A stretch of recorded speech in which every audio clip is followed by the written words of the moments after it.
2 Pedro, capítulo 2, versículo 1.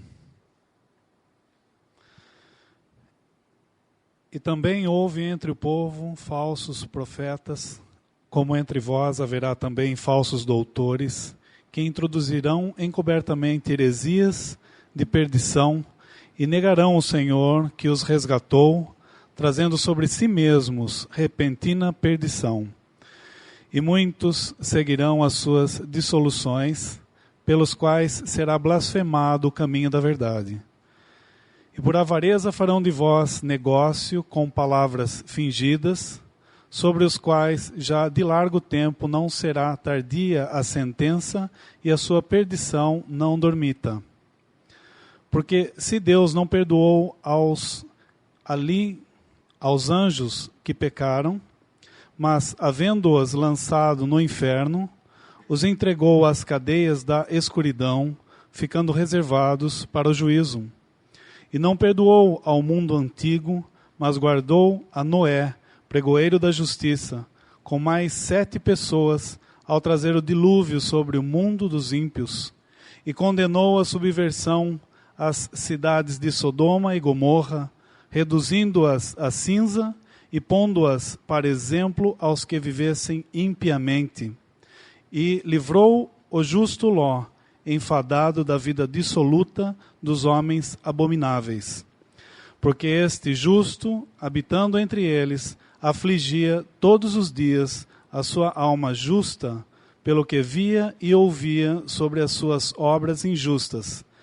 Assim, sabe o Senhor livrar da tentação os piedosos e reservar os injustos para o dia de juízo, para serem castigados, mas principalmente aqueles que, segundo a carne, andam em concupiscências de imundícia e desprezam as dominações, atrevidos, obstinados, não receando blasfemar das dignidades, enquanto os anjos, sendo maiores em força e poder, não pronunciam contra eles juízo blasfemo diante do Senhor. Mas estes, como animais irracionais, que seguem a natureza feitos para serem presos e mortos, blasfemando do que não entendem, perecerão na sua corrupção, recebendo o galardão da injustiça, pois que tais homens têm prazer nos deleites cotidianos, nódoas são eles e máculas, deleitando-se em seus enganos, quando se banqueteiam convosco, tendo os olhos cheios de adultério, e não cessando de pecar, engodando as almas inconstantes, tendo o coração exercitado na avareza, filhos de maldição, os quais, deixando o caminho direito, erraram seguindo o caminho de Balaão, filho de Bosor, que amou o prêmio da injustiça, mas teve a repreensão da sua transgressão. O mudo jumento, falando com voz humana, impediu a loucura do profeta. Estes são fontes sem água, nuvens levadas pela força do vento, para os quais a escuridão das trevas eternamente se reserva. Porque, falando coisas muito arrogantes de vaidades, engodam com as concupiscências da carne, e com dissoluções aqueles que se estavam afastando dos que andam em erro, prometendo-lhes liberdade, sendo eles mesmos servos da corrupção. Porque de quem alguém é vencido, do tal faz-se também servo. Porquanto se, depois de terem escapado das corrupções do mundo, pelo conhecimento do Senhor e Salvador Jesus Cristo, forem outra vez envolvidos nelas e vencidos, tornou-se-lhes o último estado pior do que o primeiro. Porque melhor lhes fora não conhecerem o caminho da justiça, do que, conhecendo-o, desviarem-se do santo mandamento que lhes fora dado. Deste modo, sobreveio-lhes o que, por um verdadeiro provérbio se diz: o cão voltou ao seu próprio vômito, e a porca lavada ao espojadouro de lama. Na história de Israel, nós vemos que o povo deixou de servir a Deus de coração logo no início, quando saíram do Egito. Já houve uma disposição para voltar ao Egito. E não foi propriamente porque havia profetas ou falsos mestres ensinando algo e então demorou algum tempo e eles acabaram dando ouvidos a esses falsos profetas, falsos mestres. Mas foi um pouco diferente. Eles quiseram voltar ao Egito, desprezando então o que Deus havia lhes dado. E depois surgiram falsos profetas, falsos mestres. No judaísmo é bem claro isso. Chegou um tempo muito depois dos profetas, dos reis, nesse tempo em que já estavam nas mãos dos gentios, haviam caído, deixado o seu estado original, que Deus havia colocado. E aí então surgiram falsos profetas, dizendo, não, está tudo bem. O Senhor falou isso e aquilo. E os verdadeiros profetas de Deus mesmo foram perseguidos, mataram alguns. E eu acho interessante que ele fala aqui no versículo 1, e também houve entre o povo falsos profetas, como entre vós haverá também falsos doutores. Na história da igreja se deu o mesmo. Ao deixar as bases, o princípio em que Deus estabeleceu a igreja, então surgiram os falsos profetas. E até hoje nós vemos o mesmo quadro. Doutores se levantando e dizendo, quem falou sobre ruína de igreja? Quem falou que nós estamos em queda? De maneira nenhuma, vejam, grandes templos, grandes movimentos evangelísticos, grande multidão obedecendo à fé. O evangelho está atingindo os lugares mais escondidos do mundo. Não, está tudo muito bem. Não há nada, não há queda de igreja. E é bem isso que nós vemos nos nossos dias. Os falsos doutores, por não enxergar a queda da igreja, por não sentirem falta de Cristo no meio, não percebem essa falta. Então, tudo está bem. Está tudo em ordem, a igreja tem crescido, já não é mais aquela coisa rústica do início, sem perceber a miséria em que nos encontramos nesses dias. E é por isso que é difícil você encontrar um irmão que não conhece ou não aceita essa verdade, encontrá-lo dizendo que não, realmente estamos fracos, estamos em queda. Não. Nós os vemos dizendo, não, há poder. Há poder. O meu pastor, ele é santo, ele é poderoso. Lá na minha igreja, há curas, há milagres, tantas coisas. Por não perceberem que o tempo dessas coisas se passou. Deus cumpriu os seus propósitos com esses milagres, com essas curas, para selar a palavra de Deus. E depois disso nós estamos enxergando apenas queda. Não só vendo ao nosso redor, mas a própria Escritura nos mostrando, principalmente na história da igreja, em Apocalipse 2 e 3, desde Éfeso até Laodiceia, a queda, e por misericórdia Deus tem levantado um testemunho em meio a essa queda, e deixado então essas 4 últimas igrejas que nós vemos em Apocalipse, até a vinda de Cristo para o arrebatamento. Mas você não encontrará um irmão humilhado com o estado de decadência da igreja. Pelo contrário, se gloriando desse poder por causa desses falsos doutores que estão contentes em estar vivendo no meio de adultério, de roubos e de ganância, como se nada tivesse acontecido. E buscando então uma glória nesse mundo, buscando um lugar para a igreja aqui neste mundo, de grandeza, sendo que o lugar dela é no céu, e aqui o lugar dela é de grande ruína, de grande perseguição, como sempre foi, e não aceitação por esse mundo de forma alguma. Mas se levantam os falsos mestres para dizer, não, está tudo bem.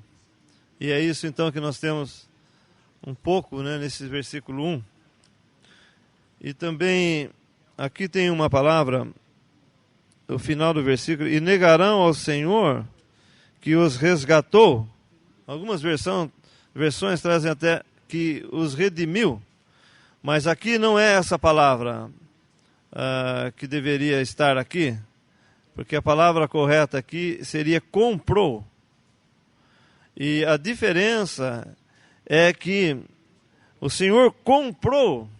É como aquela parábola da pérola, que o Senhor achou uma pérola num campo e comprou tudo por causa da pérola. E aqui nós temos o mesmo pensamento. O Senhor comprou todo mundo, mas Ele não redimiu todo mundo, porque os que creem é que são salvos. E aqui nós, se fosse assim então, poderíamos dizer que se Ele tivesse redimido a todos, e esses então seriam perdidos, porque Ele diz, trazendo sobre si mesmo repentina perdição. Mas não se trata disso. Não é, ninguém perde a salvação.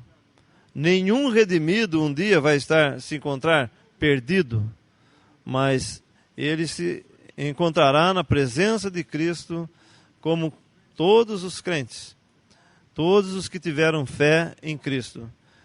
E o pensamento que é muito mal entendido no mundo, que leva até ao pensamento da salvação universal, que Cristo morreu por todos, então todo mundo está salvo, isso é má doutrina, porque, na verdade, os que creem serão salvos, e não é uma salvação universal que foi independente da fé. Portanto, o correto aqui seria comprou, realmente Cristo comprou. Como nós já dissemos, o sangue foi posto no propiciatório e há suficiente para todo mundo.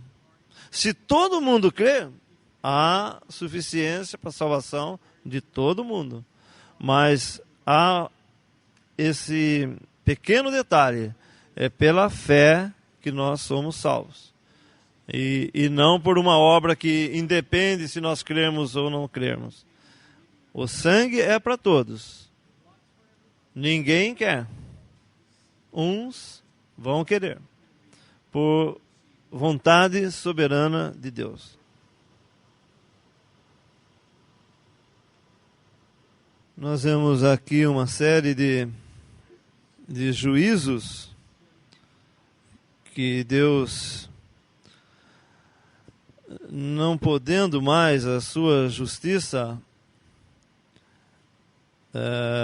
retardar, ele teve que executar esses juízos, mas a coisa não foi assim, como nós estamos lendo aqui, em 1 minuto nós lemos esse capítulo.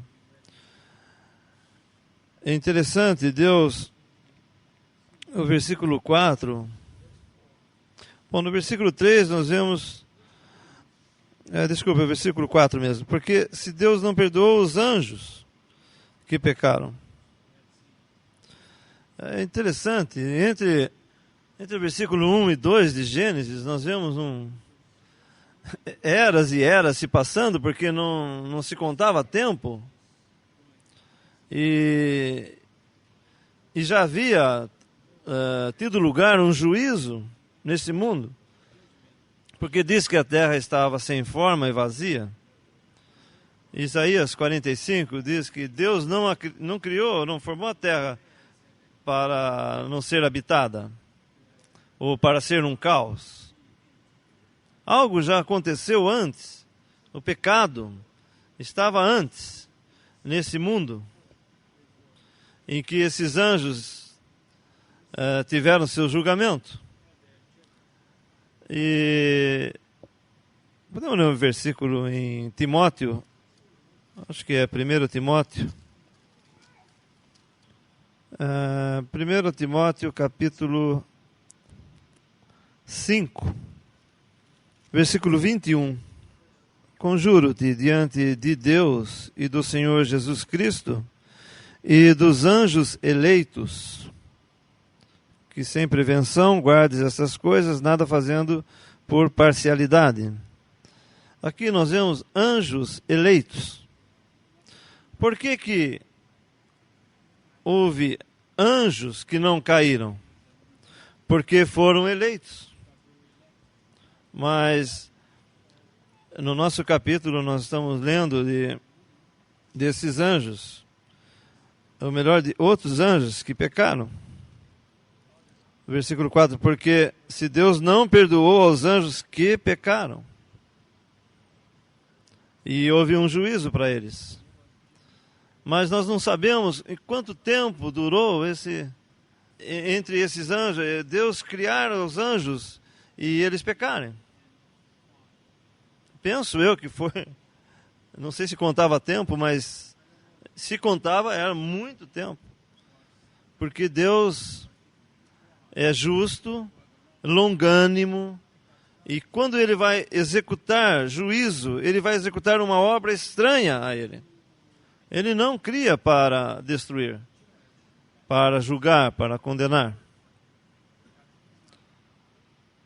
Então nós temos que esses anjos caíram e foram julgados, ou postos em um lugar de juízo.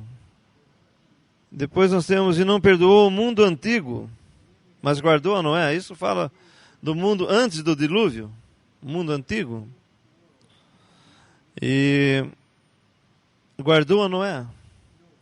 É interessante esse Metusalém. Esse nome quer dizer, quando ele morrer, isso sucederá. Então, quando Metusalém morresse, o dilúvio viria. E esse homem foi o homem que mais viveu na face da terra. Quantos anos? 900? 969 anos. É o homem que mais viveu na terra. E é interessante, se hoje tivesse um homem sobre quem Deus tivesse posto esse nome, significando realmente que o juízo viria somente depois da morte dele, nós teríamos um homem com 2000 anos.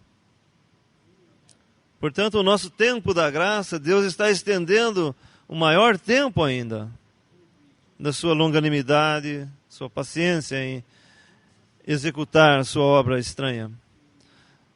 E assim que esse homem morreu, no mesmo ano que Metusalém morreu, o dilúvio veio sobre a terra. Então Deus tem longanimidade. Ele não quer executar essa obra estranha de juízo. E ele suporta isso até que não é mais justo esperar. A sua graça sobrepõe sobre essas coisas e por fim tem que fazer. E é muito solene, é muito sério que Deus tem que fazer essa obra. Porque aqui nós estamos encontrando homens merecedores, claro. Todos nós somos merecedores. Essa lista que está aqui não é estranha a nenhum de nós. Essa lista negra, horrível de se ler. Eu estava até pensando como Deus escrevendo um livro inspirado, poderia gastar esse espaço aqui, nessa escritura tão santa, falando de coisas iníquas, falando de pecado. Interessante que Deus vai julgar, porque não passou despercebido aos seus olhos nenhuma coisa feita nessa terra. Tudo ele bem sabe e vai ter que dar um juízo para isso. Mas nessa sua longanimidade, ele está suportando isso até o momento em que não é mais justo esperar, e ele tem então que executar esse juízo. É bom lembrar que aqui está se falando dos cristãos professantes, não se está falando de incrédulos propriamente. Uma fotografia aqui muito clara da igreja professante dos dias de hoje. Primeiro, o versículo 2 fala de práticas libertinas. É uma coisa muito difundida na cristandade. E no versículo 3 fala de avareza e farão comércio de vós. Hoje nós vemos a maioria dos grupos evangélicos fazendo comércio da fé e também troca com poder político, poder de influência na sociedade. E é interessante que nos fala de um juízo rápido. Nós possamos ter isso em conta, que realmente, ao vermos essas coisas, que os nossos corações se deem conta de que devemos estar cada vez mais próximos da verdade, agarrados à verdade, porque o dia do juízo para esse sistema realmente está muito próximo. Eu me lembro, alguns irmãos, alguns anos atrás já se referiam a 15 anos, 20 anos atrás, que o tempo estava muito próximo. Hoje, então, irmãos, vendo tudo o que se passa com referência a Israel, com referência à igreja professa, podemos ter certeza de que o dia está realmente muito próximo. O protagonista da história de Sodoma e Gomorra é Ló. Acho que é o único nome que menciona do cidadão de Sodoma. Eu não conheço nenhum outro. Ló, um crente, no meio de um lugar em que está para ser destruído e tendo uma posição nesse lugar, nesse mundo. E nós vemos que o esforço que tiveram os anjos para livrar esse homem dali. E alguns cristãos acham que está bom isso. Nós vivemos, porque muitas vezes quando nós falamos de certeza da salvação e não se perder em hipótese alguma a salvação, muitos de nossos irmãos professos se assustam, dizendo, então quer dizer que você pode pecar quanto quiser e no fim você está salvo mesmo e tudo bem? Não é bem assim, é até difícil de explicar essa situação. Mas a verdade é que Ló é um exemplo disso. Só que tem uma coisa. O versículo 7 fala, ele livrou o justo Ló enfadado da vida dissoluta dos homens abomináveis. que diferença em as Escrituras declararem que nós, e só nós cristãos, temos vida em abundância e vida enfadada. Ló tinha uma vida enfadada. Podemos nós desfrutar de vida em abundância, em ter um lugar no arraial, um lugar no mundo, uma posição nesse mundo, vida em abundância? A vida em abundância nós teremos, mas nós não a desfrutaremos aqui, agora. E a parte do cristão não é ele simplesmente ter a vida, mas é ele desfrutar da vida e já. Porque nós temos vida eterna. Esse caráter da vida eterna que nós temos é algo que o Antigo Testamento não conheceu. Não é apenas uma vida que dura para sempre, mas é o caráter dessa vida. É ter vida em abundância. E isso nós temos já. Não é algo que nós teremos ainda. Nós temos. Essa vida em abundância, a vida eterna, nós temos já. É a vida de Cristo. E como nós vamos poder viver nesse mundo sem gozar dessa vida? Deus não vai permitir. Cristo está fazendo hoje mesmo um trabalho. Ele hoje, depois de ressurreto, ele é um sumo sacerdote. Ele é um sacerdote intercedendo por nós. E ele então trabalha por nós, para que nós desfrutemos dessa vida. E quando nós queremos nos apartar, ir para Sodoma, ele vem trabalhar em nós, a nosso favor, para nos levar a arrependimento e a desfrutar dessa vida que já é nossa.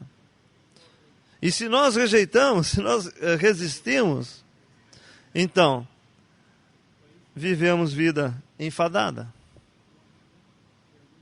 E a custo nós somos tirados desse lugar de juízo. Mas a nossa porção vai ser vida enfadada. Estaremos contentes em viver vida enfadada? Como alguns cristãos, eu estava dizendo, alguns cristãos acham positivo isso. Que bom viver no mundo e ser salvo. Irmãos, viver no mundo e ser enfadado? O escondido atrás de uma religião humana, com a consciência, com o conhecimento de que há um só corpo, viver ali enfadado. Será que não há algo mais digno, mais elevado para nós do que viver enfadado?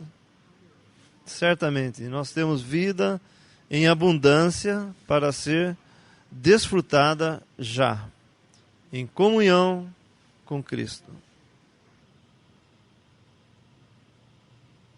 O Fernando falou sobre o comércio e a ganância na igreja professa, e nós vemos bem tipificado isso em Balaão, no versículo 15, versículo 14, todos os olhos, tendo os olhos cheios de adultério e não cessando de pecar, engodando as almas inconstantes, tendo o coração exercitado na avareza, filhos de maldição, os quais, deixando o caminho direito, erraram, seguindo o caminho de Balaão, filho de Bozor, que amou o prêmio da injustiça, mas teve a repreensão da sua transgressão. O mudo jumento, falando com voz humana, impediu a loucura do profeta. E depois, no final do capítulo, nós temos versículo 20. Portanto, se depois de terem escapado das corrupções do mundo, pelo conhecimento do Senhor e Salvador Jesus Cristo, forem outra vez envolvidos nelas e vencidos, tornou-lhes o último estado pior do que o primeiro. Porque melhor lhes fora não conhecerem o caminho da justiça, do que, conhecendo-o, desviarem-se do santo mandamento que lhes fora dado. Deste modo sobreveio-lhes o que por um verdadeiro provérbio se diz: o cão voltou ao seu próprio vômito e a porca lavada ao espojadouro de lama.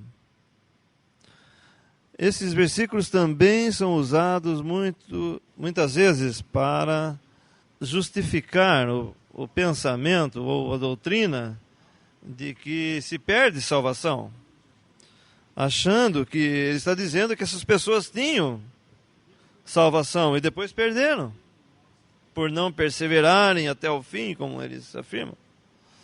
Mas nós não estamos lendo exatamente isso aqui. Em Hebreus nós temos o mesmo caso. Eles conheceram, eles provaram o dom celestial, provaram a boa palavra de Deus. Como ele fala do Espírito em Hebreus, foram participantes do Espírito. E todas essas coisas, mas em nenhum momento diz que realmente creram e estavam salvos. Porque nós podemos ter a participação exterior em todas essas coisas do cristianismo. Elas estão aí, e há uma tão abundante graça de Deus em nossos dias, porque o Espírito Santo está na terra, e ele está entre crentes. E onde estiverem pessoas lendo a palavra de Deus, ali está o Espírito Santo para mostrar. Os filhos são batizados, eles estão nesse terreno cristão, aprendendo as coisas cristãs antes de se converterem. Então todas essas coisas, essa participação exterior do cristianismo é uma bênção, mas ele pode ser muito perigoso também, porque nós podemos ter apenas uma aparência exterior e não uma fé interior verdadeira. Então, o que aconteceu é que esses homens, que o Fernando bem lembrou, a profissão cristã, esses homens professos, que professam fé em Cristo, sem realmente tê-la, eles participam exteriormente. E interessa para eles, por ganância, ter esse relacionamento. E entre aqueles que eles dominam, existem verdadeiros crentes. Mas muitos não são. Mas, como nós estamos vendo aqui, eles participam. Eles tiveram conhecimento. Versículo 20, no meio do versículo, Salvador Jesus Cristo. Conhecimento do Senhor e Salvador Jesus Cristo. Depois no versículo 21, porque melhor lhes fora não conhecerem o caminho da justiça, do que conhecendo-o, desviarem-se do santo mandamento que lhes fora dado. Conhecerem o caminho da justiça. Estão aí em relação, leem a palavra, estudam, ensinam. São muitas vezes esses chamados pastores. Muitos pastores podem ser incrédulos, formados em teologia para dirigir um negócio chamado igreja cristã. E tudo bem. Eles estão exteriormente participando e conhecendo o mandamento, conhecendo a palavra de Deus, acabam voltando e caindo nos seus próprios pecados. E não que perderam salvação, nunca tiveram. Era algo exterior apenas.